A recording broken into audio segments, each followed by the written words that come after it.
ಕಾವೇರಿ ನಿವಾಸದಲ್ಲಿ ಗದ್ದಲ ಗಲಾಟೆಗಳಾಗ್ತಾ ಇದೆ. ಅಂದ್ರೆ ಅನೇಕ ನಾಯಕರುಗಳು ದೌಡಾಯಿಸ್ತಾ ಇದ್ದಾರೆ. ಸಿಎಂ ಕಾವೇರಿ ನಿವಾಸದಲ್ಲಿ ಬೆಂಬಲಿಗರು ಗದ್ದಲವನ್ನ ಮಾಡಿರೋದು. ರಾಜೀನಾಮೆ ವಿಚಾರಕ್ಕೆ ನೊಂದು ಗದ್ದಲ ಗಲಾಟೆ ಆಗಿದೆ.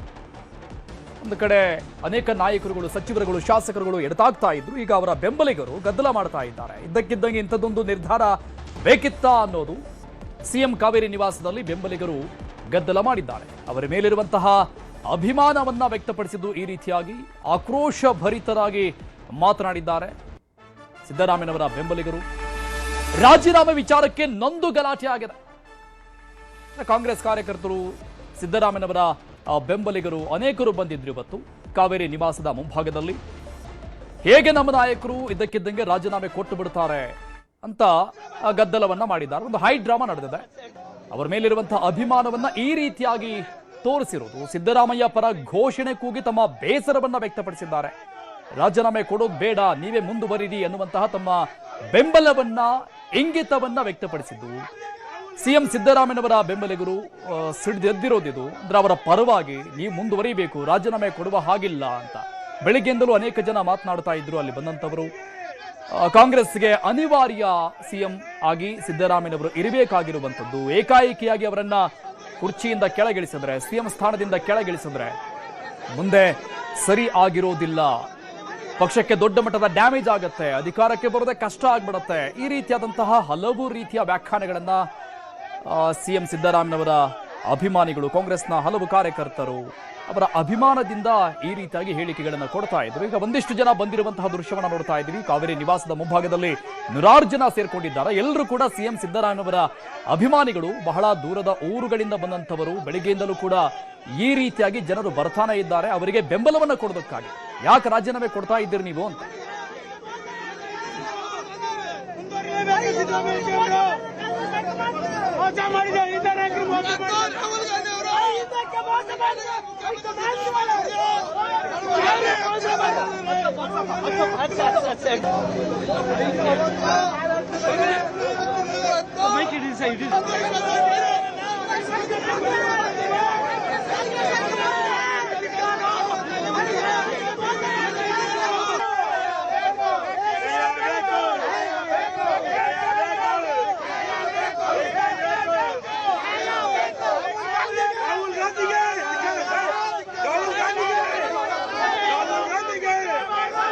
ಸಹಜ ನಿರೀಕ್ಷೆ ಇತ್ತು. ಯಾವಾಗ ಈ ವಿಚಾರ ಗೊತ್ತಾಗುತ್ತೋ ಖಂಡಿತವಾಗ್ಲೂ ಕೂಡ ಕಾರ್ಯಕರ್ತರು ಈ ರೀತಿಯಾಗಿ ಈ ಒಂದು ಗಲಾಟೆ ಮಾಡ್ತಾರೆ ಅಂತ. ಇದಕ್ಕೆ ಹೈಕಮಾಂಡ್ ಎಚ್ಚರಿಕೆಯ ಹೆಜ್ಜೆಯನ್ನ ಇಟ್ಟಿರೋದು. ನಮ್ಮ ಆಗ್ರಹ ಏನಿಲ್ಲ ಸರ್, ಡಿ.ಕೆ. ಶಿವಕುಮಾರ್ ಬೇರೆ ಯಾರು ಅಲ್ಲ ಸರ್. ಅವರು ನಮ್ಮ ಕಾಂಗ್ರೆಸ್ ಲೀಡ್ರೆ, ದುಡಿದಿದ್ದಾರೆ, ಚೆನ್ನಾಗಿದ್ದಾರೆ.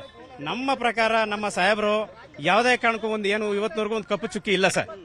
ನಮ್ಮ ಪ್ರಕಾರ ನಮ್ಮ ಸಿದ್ದರಾಮಯ್ಯ ಸಾಹೇಬರು ಇನ್ನು 2 ವರ್ಷ ಅವಧಿಯಲ್ಲಿ ಪೂರ್ಣಾವಧಿ ಮಾಡಬೇಕು ಅಂತ ನಾವು ಕೇಳ್ಕೊತೀವಿ ಸರ್. ನಾಯಕ ಅನ್ಬಿಟ್ಟು ಸರ್ ಇವತ್ತು ಬೆಳಿಗ್ಗೆನೆ ಆ ತರ ಸೂಸೈಡ್ ಮಾಡ್ಕೊಳಕ್ಕೆ ಇಷ್ಟಪಟ್ಟಿರೋ ನಾವು ಏನು ಬೇಡ, ಇನ್ನೂ ಟೈಮ್ ಇದೆ, ಇನ್ನೂ ನೋಡೋಣ ಅಂದ್ಬಿಟ್ಟು ಇಷ್ಟೊತ್ತು ಗಂಟೆ ಕಾದಿವಿ ಸರ್. ಇವಾಗ ಅವ್ರನ್ನ ಹಾಸ್ಪಿಟಲ್ಗೆ ಅಡ್ಮಿಟ್ ಮಾಡಿ ಅಡ್ಮಿಟ್ ಏನು ಇದು ಮಾಡಿಲ್ಲ ಸರ್.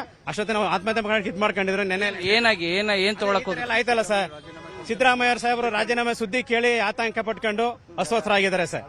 ಸುದ್ದಿ ಕೇಳಿ ಆಗಿ ಹೃದಯಘಾತ ಆಗಿ ಇದಕ್ಕೆ ಹಿಂಗ ಇದ್ ಮಾಡ್ಬಿಟ್ರು. ಆಗ ನಾವೆಲ್ಲ ಸೇರ್ಕೊಂಡು ಅವ್ರದೆಲ್ಲ ಇಲ್ಲೇ ಬಂದಿರು ಸರ್. ನಾವೇ ಕರ್ಕೊಂಡ್ ಬಂದೋ. ತಿರ್ಗಿ ಗಲಾಟೆ ಎಲ್ಲ ಸ್ಟಾರ್ಟ್ ಆಯ್ತು, ಇರಕ್ಕಾಗಲ್ಲ ಅಂದ್ಬಿಟ್ಟು ನಮ್ಮ ಫ್ರೆಂಡ್ ಆ ಕಡೆ ಕರ್ಕೊಂಡು ಹೋಗೋರೆ.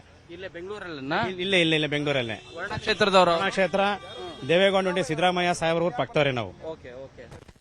ಅದನ್ನೇ ಸಿದ್ದರಾಮಯ್ಯನವರು ಕಂಟಿನ್ಯೂ ಆಗಿ ಇನ್ನೂ 2 ವರ್ಷ ಒಳ್ಳೆ ಆಡಳಿತ ಕೊಟ್ಟವ್ರೆ, ಒಳ್ಳೆ ಜನಪರ ಕೆಲಸಗಳು ಮಾಡಿದ್ದಾರೆ, ಮತ್ತೆ ಇದೆಲ್ಲ ಮಾಡಿದ್ದಾರೆ, ಭಾಗ್ಯಗಳ ಸರ್ದಾರ ಆಗಿದ್ದಾರೆ, ಜನಪರ ಸರ್ಕಾರಗಳನ್ನ ನಡ್ಸ್ಕೊಂಡು ಹೋಗ್ತಾ ಇದ್ದಾರೆ. ಅದರಿಂದ ಇನ್ನೂ 2 ವರ್ಷ ಸಿದ್ದರಾಮಯ್ಯನವರೇ ಮುಂದುವರಿಲಿ ಅಂತ ಇಡೀ ಕರ್ನಾಟಕ ಜನದ ಆಸೆ ಆಗಿದೆ ಸರ್. ಇದೇ ವಿಚಾರಕ್ಕೆ ಸಂಬಂಧಪಟ್ಟ ಹಾಗೆ ಇನ್ನಷ್ಟು ಡೀಟೇಲ್ಸ್ ಕೊಡೋದಕ್ಕೆ ನಮ್ಮ ರಿಪೋರ್ಟರ್ ಶರಣು ಹಂಪಿ ನೇರ ಸಂಪರ್ಕದಲ್ಲಿ ಜಾಯ್ನ್ ಆಗಿದ್ದಾರೆ. ಶರಣು ಹಂಪಿ, ಈ ವಿಚಾರ ಒಂದ ವೇಳೆ ಗೊತ್ತಾದ್ರೆ ಖಂಡಿತವಾಗ್ಲೂ ಕೂಡ ಇಂತಹ ಒಂದು ಪ್ರತಿಭಟನೆಗಳು, ಇಂತಹ ಒಂದು ವಿರೋಧ ವ್ಯಕ್ತ ಆಗತ್ತೆ ಇಡೀ ಕರ್ನಾಟಕದಲ್ಲಿ ಅನ್ನೋದು ಹೈಕಮಾಂಡ್ಗೂ ಕೂಡ ಗೊತ್ತಿದೆ. ಅದಕ್ಕೆ ಈ ರೀತಿಯ ಒಂದು ಎಚ್ಚರಿಕೆ ಹೆಜ್ಜೆಯನ್ನು ಕೂಡ ಇಟ್ಟಿದೆ. ಆದ್ರೂ ಕೂಡ ಅಭಿಮಾನಿಗಳು ತಮ್ಮ ನಿರ್ಧಾರ ಏನು ಅನ್ನೋದನ್ನು ತೋರಿಸ್ತಾ ಇದ್ದಾರೆ. ಈಗ ಈ ರಾತ್ರಿಯಲ್ಲೂ ಕೂಡ ಪ್ರತಿಭಟನೆ ಮಾಡ್ತಾ ಇದ್ದಾರಾ, ಹೇಗೆ?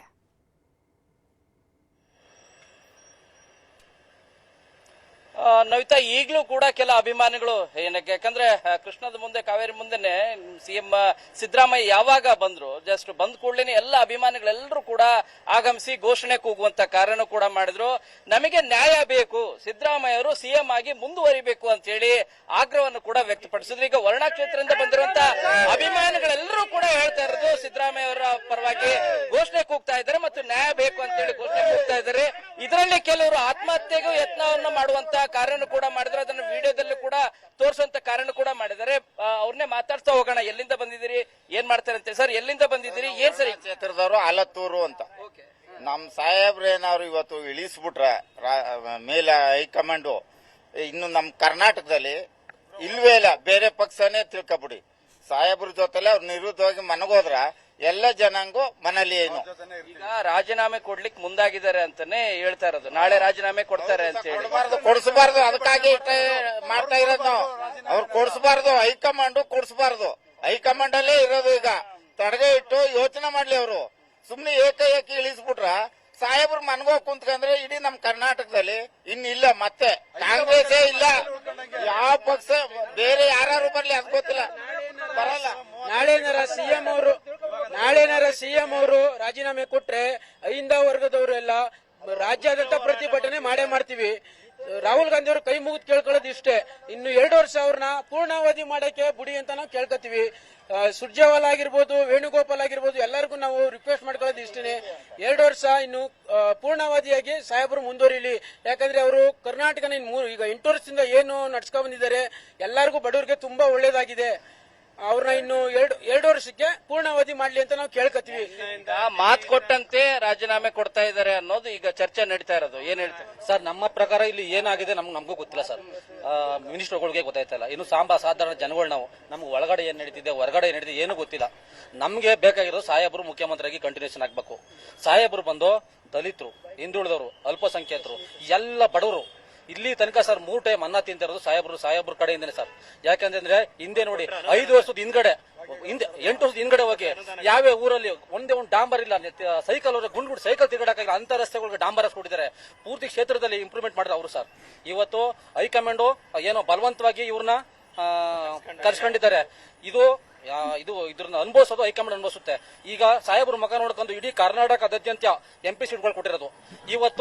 ಇವತ್ತು ಸುಮ್ಮನೆ ನಾವು ಒಂದಿಷ್ಟು ಜನ ಹೇಳ್ತಾ ಇದೀವಿ, ಇಡೀ ಕರ್ನಾಟಕದಾದ್ಯಂತ MP ಸೀಟ್ಗಳಿಗೆ ಹೈಕಮಾಂಡ್ಗೆ ಎಂತ ನಷ್ಟ ಆಗುತ್ತೆ ಅಂತ ಅವ್ರು ಅನುಭವಿಸ್ತಾರೆ. ಆತರ ನಾವು ಉಗ್ರ ಹೋರಾಟ ಮಾಡಿ ಅನುಭವಿಸ್ತೀವಿ. ಸರ್, ರಾಜೀನಾಮೆ ಕೊಡಕ್ ಮುಂದಾಗಿದ್ದಾರೆ ಅನ್ನೋದು ಎಲ್ರಿಗೂ ಕೂಡ ಗೊತ್ತಿದೆ. ಈಗ ಏನ್ ಮಾಡಕ್ಕಾಗತ್ತೆ? ಬೇರೆಯವ್ರಿಗೂ ಅವಕಾಶ ಸಿಗ್ಬೇಕಲ್ವಾ? ಸರ್, ಅವಕಾಶ ಸಿಗಲಿ ಬೇಡ ಅಂತ ನಾವು ಹೇಳ್ತಾ ಇಲ್ಲ. ಮುಂದೆ ಇನ್ನು ಬೇಕಾದಷ್ಟು ಅವಕಾಶ ಇದೆ. ರಾಜ್ಯ ಇಲ್ಲಿಗೆ ರಾಜ್ಯ ಮುಗಿದೋಗಿಲ್ವಲ್ಲ. ಕಾಂಗ್ರೆಸ್ ಸರ್ಕಾರ 28ಕ್ಕೆ ಬರುತ್ತೆ. 28ಕ್ಕೆ ಸಿದ್ದರಾಮಯ್ಯನವರು 2 ವರ್ಷ ಮುಂದುವರೆದ್ರೆ ಸಿದ್ದರಾಮಯ್ಯನವರು 2 ವರ್ಷ ಮುಂದುವರೆದ್ರೆ ಡೆಲ್ಲಿಯಿಂದ ಬಂತು ಇದೆಲ್ಲ ಅಪ್ಪಾಜಿ ಮಗ ನೋಡಕ್ಕಾಯ್ತಲ್ಲ ಸರ್. ನಮ್ಗಲ್ಲಿ ನಾವ್ ಹೇಳ್ತಾ ಇದೀವಿ, ನಮ್ಮ ಅಪ್ಪಾಜಿಗೆ ಇಷ್ಟವಾಗಿರ್ಬೋದು ಸರ್. ನಮ್ ಕೈಲದ ತಡ್ಕೊಳಕ್ ಆಯ್ತಲ್ಲ ಸರ್. ನಾಳೆಯಿಂದ ಏನಾಗ್ತೀವೋ, ಈ ರಾಜ್ಯ ಏನಾಯ್ತದ ಗೊತ್ತಿಲ್ಲ ಸರ್. ಅದಂತೂ ನೀವೇ ತೋರಿಸ್ತೀರಾ, ರಾಜ್ಯ ಜನ ತೋರಿಸ್ತೀರಾ, ಡೆಲ್ಲಿ ತನಕ ನೀವೇ ತೋರಿಸ್ತೀರಾ ಸರ್. ಅದಂತೂ ಖಂಡಿತ ಸರ್. ಇಷ್ಟು ಮಾತ್ರ ಹೇಳ್ತೀವಿ ಸರ್. ಎಷ್ಟು ದಿನದಿಂದ ಪ್ರಯತ್ನ ಪಡ್ತಾ ಇದೀರಿ ಸಿದ್ದರಾಮಯ್ಯ ಅವ್ರನ್ನ ಮಾತಾಡ್ಸಕ್ ಅಂತ ಹೇಳಿ? ನಾವು ನೆನ್ನೆನೆ ಬಂದ ಸರ್. ನೀವು ಹೇಳಿದ್ನಲ್ಲ ಸರ್, ಅವಾಗಲೇ ಬಂದ ತಕ್ಷಣ ಯಾರಿಗೂ ಇದ್ ಮಾಡಿಲ್ಲ ಸರ್. ಡೆಲ್ಲಿಗೆ ಹೋಯ್ತಾರೆ, ಏನೋ ಕರೆದಿರ್ಬೋದು ದೊಡ್ಡವರು ಅಂತ ಅನ್ಕೊಂಡ್ವಿ. ನೆನ್ನೆಯಲ್ಲಿ ಅವ್ರು ಏನ್ ಮಾತಾಡಿದ್ಮೇಲೆ ಅವ್ರ ಮಕ್ಕ ನಾವು ನೋಡಕ್ಕಾಯ್ತಿಲ್ಲ ಸರ್. ತುಂಬಾ ಕಠಿಣ ಇದಾಗ್ಬಿಟ್ಟಿದೆ ಸರ್. 1 ಗಂಟೆಲೂ ಭೇಟಿ ಮಾಡಿದ್ರು. ಇಷ್ಟೇ ಸರ್ ಹೇಳೋದು. ರಾಹುಲ್ ಗಾಂಧಿ ಸಾಹೇಬರು ಈ ನಿರ್ಧಾರನ ವಾಪಸ್ ತಗೊಂಡು CM ಸಾಹೇಬ್ರನ್ನೇ ಮುಂದುವರೆಸಿದ್ರೆ ನಮಗೆ ತುಂಬಾ ಅನುಕೂಲ ಸರ್. DK ಶಿವಕುಮಾರ್ ಕೊಳ್ಳಿ ಸರ್. ನೆಕ್ಸ್ಟ್ ಅಧಿಕಾರ ಬಂದಾಗ ಅವರೇ ಫಸ್ಟ್ ಇಂದ 5 ವರ್ಷ ಕಂಟಿನ್ಯೂಸ್ ಮಾಡಲಿ ಸರ್. ಇದು ಏನಾರ ಇವಾಗ ಸಾಹೇಬರು ಇಳಿಸ್ಬಿಟ್ಟು ಮಾಡಿದ್ರೆ ನೆಕ್ಸ್ಟ್ 35 ಸೀಟ್ ಅಲ್ಲ, 135 ಸೀಟ್ ಅಲ್ಲ, ಕಾಂಗ್ರೆಸ್ 35 ಸೀಟು ಬರಲ್ಲ ಸರ್. ಅದಂತೂ ಖಂಡಿತ ಸರ್.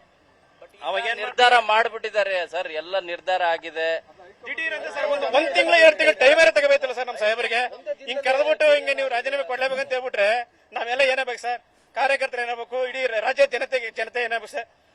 ಯಾರು ಆತ್ಮಹತ್ಯೆಗೆ ಯತ್ನ ಮಾಡಿದ್ರು ಅಂತ ಹೇಳಿದ್ರು ನೀವು? ಚಂದ್ರರಾಜ್ ನಾಯ್ಕ್ ಸರ್ ಅಂತ, ಅವರು ಮಾರ್ಬಳ್ಳಿ ಉಂಡಿಯವರು. ಅವ್ರು ಬಂದು ಚಾಮುಂಡೇಶ್ವರಿ ಕ್ಷೇತ್ರದಿಂದ ಬಂದ್ರು. ಅವ್ರ ಪಕ್ಕ ಅಭಿಮಾನಿ ಸರ್. ಅವರು ನೆನ್ನೆ ನೋಡಕ್ ಬಂದ್ರು, ನೋಡಕ್ ಆಗ್ಲಿಲ್ಲ. ಈ ತರ ಆಯ್ತಲ್ಲ, ನಾನು ಬಂದಂತ ಗಳಿಗೆ ಅಂದ್ಬಿಟ್ಟು ನೋವು ತಡ್ಕೊಳಕ್ ಆಗ್ದೇನೆ ಮೈದಾನ ಆಡಳಿತರಾಗಿ ಉಸಿರಾಡ ತೊಂದರೆ ಆಗಿ ನಾವೇ ಏಳ್ಸಿ ಕೂರ್ಸಿವಿ ಸರ್. ತಿರ್ಗಿ ಇಲ್ಲಿ ಗಲಾಟೆ ಸ್ಟಾರ್ಟ್ ಆಯ್ತು. ಇಲ್ಲಿ ಬಂದಿರೋರು ತಿರ್ಗಾ ಗಲಾಟೆ ಸ್ಟಾರ್ಟ್ ಆಯ್ತು. ನಮ್ಮ ಸ್ನೇಹಿತರಲ್ಲಿ ಕಳಿಸ್ಬಿಟ್ಟೆ ನಾನೇ ಸೈಡ್ಗೆ. ಈಗ ಆರಾಮಿದ್ದಾರೆ ಈಗ ಅವರು? ಆರಾಮಿದ್ದಾರೆ ಸರ್. ಅದು ಈಗ ಆ ಕಡೆ ಕರ್ಕೊಂಡು ಹೋಗೋರು ಸರ್, ಗೊತ್ತಿಲ್ಲ. ಬೆಳಗಾನ ಏನಾಯ್ತಾರೋ ಅದು ಗೊತ್ತಿಲ್ಲ ಸರ್. ಒಟ್ಟಲ್ಲಿ ಎಷ್ಟು ಜನ ಸರ್ ಆ ರೀತಿ ಆತ್ಮಹತ್ಯೆಗೆ ಯತ್ನ ಮಾಡಿದ್ದು ನಿಮ್ ಜೊತೆಗೆ ಬಂದ? ಇವತ್ತು ಇಷ್ಟು ಕಡಿಮೆ ಇರ್ಬೋದು ಸರ್, ನಾಳೆಯಿಂದ ಉಗ್ರ ಹೋರಾಟ ಮಾಡಿ ಎಷ್ಟು ಜನ ಆತ್ಮಹತ್ಯೆ ಆಗುತ್ತೆ ಏನಾಗುತ್ತೆ ಅಂತ ತಿಳಿದಿಲ್ಲ ಸರ್. ಸರ್ ಅದು ಪರಿಹಾರ ಅಲ್ಲ. ಅದು ಆತ್ಮಹತ್ಯೆ ಮಾಡ್ಕೊಳ್ಳೋ ಯತ್ನ ಮಾಡೋದು ಕೂಡ ಪರಿಹಾರ ಅಲ್ಲ. ಇವರು ಈ ಸರ್ಕಾರ ಸಿದ್ದರಾಮಯ್ಯ ಸಾಹೇಬ್ರಿಗೆ ಏಕೈಕ ಹಿಂಗ ರಾಜೀನಾಮೆ ಕೊಡು ಅಂದ್ರೆ ಇನ್ನೆಂತ ಇದು ಮಾಡೋದು ಸರ್. ಇಂಥ ಭಾಗ್ಯಗಳು ಸರ್ದಾರ ಕೊಟ್ಟಿದ್ದು ಸರ್ಕಾರ ಜನಗಳಿಗೆ ಇಷ್ಟೊಂದು ಉಪಕಾರ ಮಾಡಿ 5 ಭಾಗ್ಯಗಳನ್ನು ಕೊಟ್ಟು ಇನ್ನೂ ಮುಂದುವರಿಸಿಕೊಂಡು ಹೋಯ್ತವ್ರೆ. ಆದ್ರೂ ಅವ್ರನ್ನ ಇಂಥ ಸಮಯದಲ್ಲಿ ಅವ್ರನ್ನ ತೆಗ್ದಾಕ್ದಾಗ ಎಂತ ಆಘಾತ ಆಗುತ್ತೆ ಸರ್. ಅದರಿಂದ ಆಘಾತ ಆಗೋದೇ ಉಂಟು, ಹಾಗೇ ಆಗುತ್ತೆ ಸರ್.